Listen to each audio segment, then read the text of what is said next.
Now, kimono are usually treated as individual entities, as a single garment and a design done for a single garment.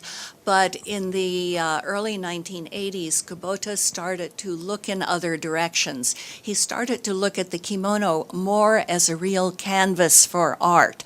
And at that time, he began to think in terms of series rather than the individual kimono, but not just a series where you make many views of one thing, but a continuous series where your kimono becomes the canvas for something much larger.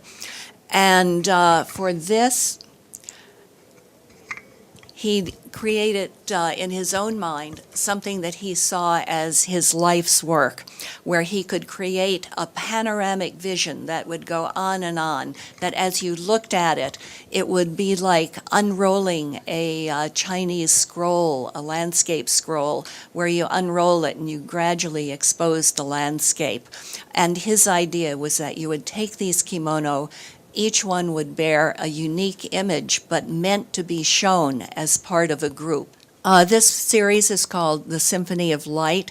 It was Kubota's planned life work. He initially intended to do 80 kimono that would show the 4 seasons as well as the universe. Certainly ambitious on his part. And this is just a small part of it. 3 of the initially planned 80 kimono. And you will see part of the Symphony of Light in this exhibition. Unfortunately, he died before he could complete the whole 80 kimono that he had in mind. But we have 36 that he did complete.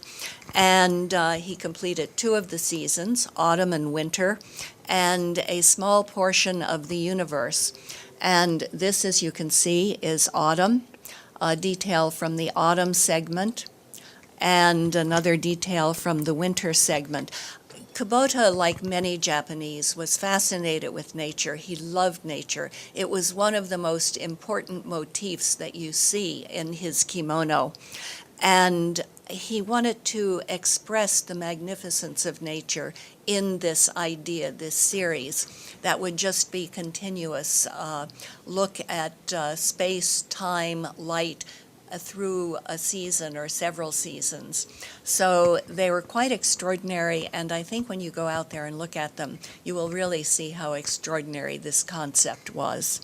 He had a really intense commitment to this kind of work, and he's left us a wonderful, wonderful art legacy in his design elements.